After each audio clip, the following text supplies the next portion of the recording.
Me and my boyfriend Sam have been together for a year and a half. We broke up last summer for 2 months but got back together. During our break, Sam met up with his ex-girlfriend Rachel, whom he had dated for 4 years prior to our relationship. They only met up once, and nothing came of it. However, Rachel still has feelings for Sam and was hoping they would rekindle things. Rachel was enraged and threw a fit whenever she found out that me and Sam got back together. She sent him a lot of really nasty messages and continued to do so for several months afterward, even though he never responded to her. Rachel and Sam both have mutual friends who are getting married. They were both asked to be bridesmaids and groomsmen in the wedding. In February, Rachel asked the bride if it would be okay if Sam did not have A+1 for the wedding because she wouldn't be able to handle seeing him with anyone else. Whenever Sam found this out, he immediately contacted both the bride and groom. They assured him that Rachel's request would not have an impact on the decision for A+1. Since then, she has still continued to try to reach out to Sam, including going as far as contacting me via Instagram regarding the upcoming wedding. She started to harass me and even admitted that contacting me was for her own self-gain. In April, me and Sam were both invited to the engagement party. Of course, Rachel was there, but we were having such a great time that we barely even noticed her existence. At 3 a.m. that night, Rachel texted Sam yet again, degrading both of us. She told Sam that he was not going to be getting A+1 to the wedding and to not make a fuss about it like last time. I found the comment odd because invitations have not been sent out yet. Why is she the one telling him this instead of the bride or groom? Regardless, Sam finally responded to Rachel and told her to never contact us again. Fast forward to the present day, Sam got the wedding invitation, and it did not include A+1. He contacted the groom, and the response was that they had to prioritize other couples who have been together longer, live together, and or who both know the bride and groom due to the budget. I know 100% that a wedding should only be about the bride and groom and what they want. If they don't want Sam to have A+1, that is their call.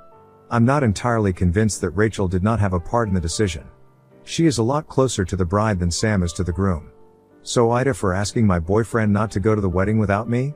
This would mean he would have to drop out of being a groomsman. The only reason I feel uncomfortable with him going is due to the relentless harassment about the wedding by Rachel. If she had been respectful and left us alone, I would have no problem with him going without me. However, that was not the case. She has continuously disrespected me, my boyfriend, and our relationship. She has no clue what a boundary is. I just want this to be over. Update 1. My boyfriend talked to the groom. Due to the budget, they had to limit +1s to couples who live together or will be traveling out of town to attend. The wedding is being paid for by the bride's family. It seems like they had an input on who was invited. The groom did not know the full extent of Rachel's behavior towards me and my boyfriend.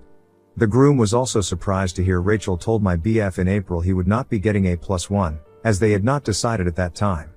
My BF did come to see that it was disrespectful for the bride and groom to not allow him to have A+1. Even if his ex was not attending, the wedding party should have priority over regular guest. With that being said, he does not want to completely burn a bridge with the groom, which I don't want that to happen either. We both agreed it will be fine for him to attend the ceremony but skip the reception. The groom said I would be allowed to attend the rehearsal dinner and welcome party. As far as Rachel, my BF plans to ignore her and immediately shut down any of her antics. My BF is truly disgusted with Rachel and her psychotic behavior. Ultimately she wanted to break things up between me and my BF, but she has only made us stronger. Additional info, OOP adds a little info not in the post. My BF was never told he would be receiving A+1. The bride and groom told him in February that they did not know who would be invited at that time. I just wanted to reiterate this in case it was not clear in my original post. When asked what happened with Sam and the ex, they didn't hook up whenever we were on the break. They just went to a bar for drinks. Afterwards they met up with the bride and groom since they all are friends. My BF said it was a bit awkward and didn't even know Rachel had any interest in getting back together until she found out we had gotten back together. Update 2, Sept 25, 2024. This is the final update regarding the wedding since it was this past weekend. Buckle up because it's a long one. Backstory, my boyfriend was asked to be a groomsman in a wedding where his ex-girlfriend was a bridesmaid. His ex harassed him for months even though he didn't respond. She reached out to me via Instagram. She has been trying to break us up / get him back. She told me on Instagram that she doesn't want to be around us during the wedding as it would be distracting. The groom told my boyfriend months ago that I would be allowed to attend the rehearsal dinner, welcome party, and part of the reception. We were told I would not be allowed to attend the ceremony or dinner portion of the reception due to the budget. After the formalities are completed, I will be allowed to attend.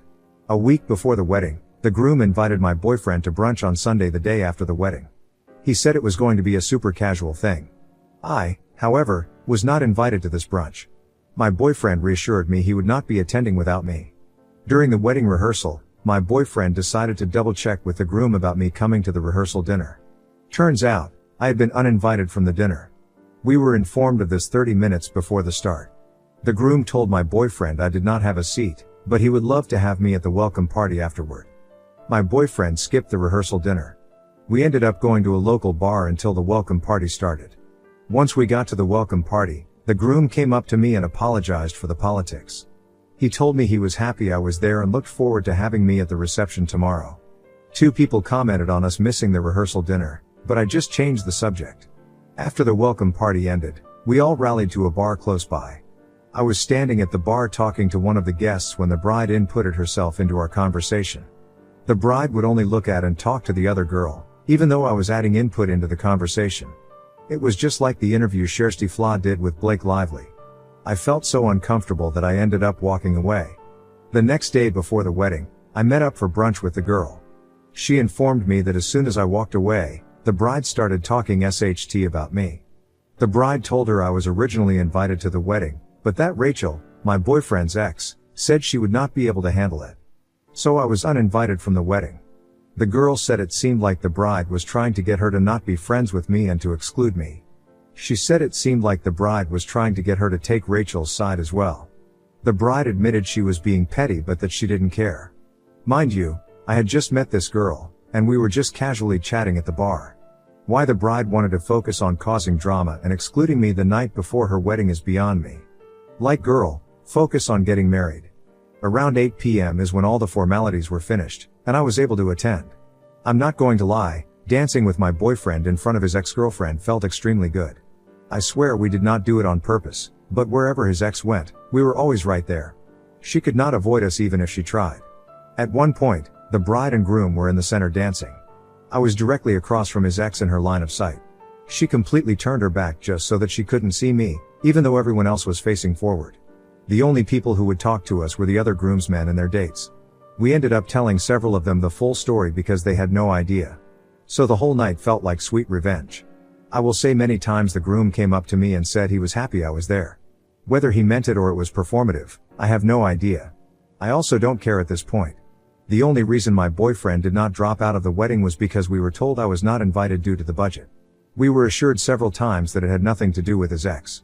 If my boyfriend had been given the full truth, he would have dropped out. Whenever I found out the truth, it was already too late. My boyfriend was at the venue taking pictures and the wedding was starting in an hour. Once the couple gets back from their honeymoon, I and my boyfriend plan on having a conversation with the groom. My boyfriend said he will be reevaluating their friendship. Comments where Op has replied, "Oop clarifies one detail. Sorry I didn't make it clear, but I was not allowed to attend the dinner portion of the reception. I was only allowed to attend when all the formalities were completed, eating, speeches, etc., and the dancing had begun." Commenter, "You guys are both dumb as rocks if you think any of these people are currently your friends, or will continue to be your friends in the future, so please stop excusing their shitty behavior for budget reasons. It's obvious you were not wanted in the wedding and both of you should have skipped the event. A real friend would have made you comfortable and not made you feel excluded. Oop, thankfully after all of this my boyfriend does see that the groom does not care about him as much as he thought.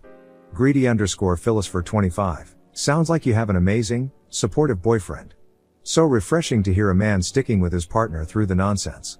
That bride isn't going to have an incredibly happy marriage after she willfully tried to sabotage someone else's relationship on her wedding day. That can't be the start of something successful. I'm hoping the groom had nothing to do with it, but I'm sure he knew about the situation since his wife was the one scheming. But it does seem like he didn't want to be a part of it with the way he was talking to you and your boyfriend. He probably just let her do whatever she wanted so she'd shut the fuck up. Either way, fuck them all. You win in the end. Give your boyfriend a big kiss from Reddit, he did well. Oop, my boyfriend really does have my back. I'm so thankful for him. As for the groom, I will say he truly is a nice guy. I do think that he was aware of everything going on. But he is the only reason I was able to attend some of the wedding weekend. Next story, GF made me borrow her boss's clothes at his party. She said he was just a friend until I had to watch her tuck him into bed while he was in his underwear. I am a PhD student who has been dating an executive assistant for 5 months. It's going well. We have a lot of fun, we're both crazy busy, so frequently our dates are Chinese food and Redbox movies, but it's all good. She goes to a lot of events with her boss, business dinners and charities, and basically anything where he's too lazy to bring a notepad, and makes her give up her finite free time to accompany him. I get invited to some partially due to my desire to actually see my GF and, due to school and work, went to the first last weekend at dinner at his house, a casual business mixer type deal. I was underdressed. My definition of business casual was navy slacks and a button-up. By the time I showed up, a little late, admittedly, it was too late to stop by my place and fix this. Oh well. I'm confident, I don't care. But she seems to and is slightly irritated. We get there and I meet her boss, who's kind of smug and a bit of an ass but seems nice enough. Right away, she asks Rob, "Do you mind if Cohen borrows a tie and jacket?" I didn't relay the dress code. He says that's unlike you, but sure, the jacket will be too big in the shoulders, but go ahead. She leads me up to the guy's bedroom and goes right into his closet and grabs some stuff. That night everyone basically ignored me, she didn't seem to notice. She was too busy backing up everything this guy said and mingling with coworkers. She apologized later, said she can get a bit obsessive about work. I understand, vowed to never go back, and that was that. Last night I was over and using her computer for some assignments. Mine is down. I go to send myself an email of my work, hers is up, and I figure whatever will work just as good. Until I notice the subject of one is your boyfriend. I open it. It's from the boss. "Boss, your boyfriend has my favorite tie. Procure it promptly. You would choose that one out of the 100 other ones.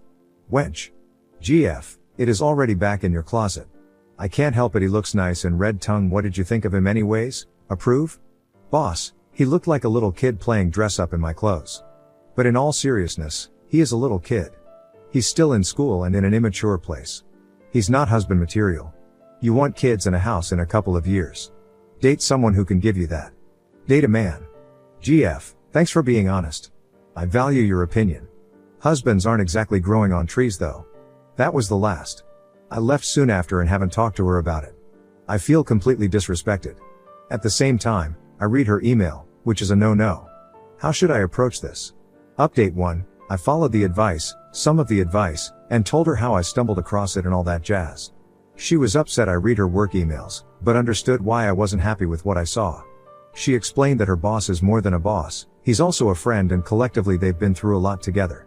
That in the 3 years they've worked together they've each lost a parent, her father was estranged from her family and none of her siblings would go with her to the funeral, but he volunteered and helped her handle it, and have climbed the corporate ladder together. She explained that it was private, the same as me asking my friend on FB what they thought of her and her reading it. So, I'm a little uncomfortable with it and their closeness in general. I also told her it irritated me that she didn't specify business casual meant in her world. She said that a button-up would have been fine, but I wore a plaid one, a nice plaid button-up, not lumberjack, and that was too casual. She also told me she was mad at me for being late, that it's important to Rob that when he hosts she is early, and on time is late, and late is very late. We didn't deal with the big issues, babies and marriage, because it's just too damn soon, and went on our way being happy this week. Until last night, around 2 a.m., boss calls and says he's sick, she needs to check up on him, blah, blah. She is about to leave, I express my discomfort and she reluctantly invites me. Tells me to keep clear of him and just wait, it shouldn't be long, and she'll use my presence to avoid staying long. We get there and he's in the front room, can't avoid him seeing me. He's in his underwear, which I'm not happy about, and is obviously fairly sick and furious about being sick. GF is ridiculously tender with him, rubbing his hair and telling him how they can readjust most of his meetings. Except for one, and they'll make it a phone meeting. They'll work from home tomorrow, she'll go get everything in the morning and just bring it to his place. Blah, blah. He makes eye contact, I'm hovering as close to the door as I can, feeling for all the fucking world like I'm the interloper, and almost looks smug at me. I swear to God he did. Then he asks if they can have wonton soup for lunch and fortune cookies like usual. She says of course, and then brings him to his room and fucking tucks him in, I assume, after giving him some medicine. We leave and get into it. That's just too close for me. She needs to draw lines if she wants to keep dating me. She accuses me of just being jealous and uncomfortable. Says Rob has never made a pass at her and never will. Fight gets a little ugly and insults fly. I say she all but gets paid to suck his dick. She says the only difference between me and a college freshman is I can buy beer. And it's over. This all occurs in his driveway. She gets out, says she'll just stay here. If he wasn't too sick to get it up, I imagine they probably had sex. Comments where Op has replied, tech Utes, holy shit, she has gone crazy town. You should stay super far away from that. I know it's hard, but I have a feeling you're going to get over this one quick and laugh it off in a couple of months. Also, they climbed the corporate ladder together. She's a glorified secretary. She's climbing something, but it's no corporate ladder. Oop, I mean, when he gets promoted her pay grade does go up and he chose to have her come with him, instead of opting for someone with more experience or whatever. I hope you're right. I was pretty pissed and all righteously angry, but now that is fading I am kind of bummed out. She was a good person, funny and smart and sexy as hell, and we spent 5 months together. I don't want to miss her. Tilda, deleted. The difference between you and college freshmen is that a college freshman would have tackled him to the ground and pummeled his face in when he answered the door in his underwear. Oop. I didn't realize he was just in underwear at first, and by then I could tell he was very sick, couldn't keep down water, etc., and less inclined to be aggressive. She has a key and he was on the couch using a throw blanket thing. Update 2. Well, I've been drowning my sorrows in new castles and biographies when I got a text from my ex-girlfriend. I obviously hoped she was begging for forgiveness and pleading me to come back to her. Both because I missed her and I wanted to turn her down. I'm a complicated fool of a man. She was not. I wanted to let you know I'm sorry for what I said. Once you compared my entire career to that of a prostitute, I lost my temper and said a lot of things I regret. I hate to end on a bad note because we were both hurt and lashed out. I also wanted to let you know you were right about Rob. Just because I would want to know if I were you, and you deserve to know you weren't crazy. I didn't think he felt the same way, and I resigned myself to trying to love someone else. I didn't do a good job. How could I when he was constantly there? But then it turns out he's felt the same way all along. He just didn't think he could cross the line. It had to be me because Rob felt as my superior there was no appropriate way to confess his love. 2 years of us being stupid and stubborn, but we are finally together. We are hashing through it with HR now and they're not giving us any problems. Sorry we put you in the middle of our personal games. I wish you all the best. So fuck. She is going to live happily ever after, never loved me, and I wasted 5 months. Gonna become a monk now. Reddit. G2G find God. Edit. I don't want to do an update because there is no reason to do one, but I would like to just say that I don't begrudge her happiness or want her to catch on fire or anything like that. I'm a little bummed out that it ended this way, because despite this, she was a fun girlfriend. We did a lot of fun stuff together and she even read aid, so we had a lot to talk about, and she is extremely smart. Honestly, she does a lot of her boss's work and gives great throwback. If it weren't for her fucked up family, she would have gone on to be an executive. Not an assistant, but I'm not getting drunk or wasting away. I am just having a few cold ones and playing video games because I'm an introvert and this is how I cheer myself up. Anyways, my point is I'm not a hero and she isn't the villain. We never said we loved each other or anything. I saw it maybe going in that direction, unless I end up teaching in Nebraska or something. I said a shitty thing to her and it all unwinded from there, and I did start the shit in that conversation. Now that it's done, I realize that. I'm a little disappointed and a little bitter, but I don't hate her or want her to lose her job or get crabs. I just kind of want everyone to be happy and maybe to get laid this weekend. Not that we'll be friends, I just don't have time to hate her. Thanks for all the advice. Comments where Op has replied, salty fresh, I don't know the whole story, but giving all those details is so very unnecessary. What a bitch move. It would have sufficed to say your suspicions were right. I am sorry I lied to you. I hope we can be friends. Instead of delving into the details of her romantic affairs with someone else while knowing she broke your heart. You shouldn't have compared her to a prostitute. Oop, yeah. Looking back, that's why we broke up that night. Not that we should have stayed together, because obviously it wasn't going to work out. But when you start a conversation with Kent, you see he basically pays you to suck his dick. Most people aren't willing to be constructive.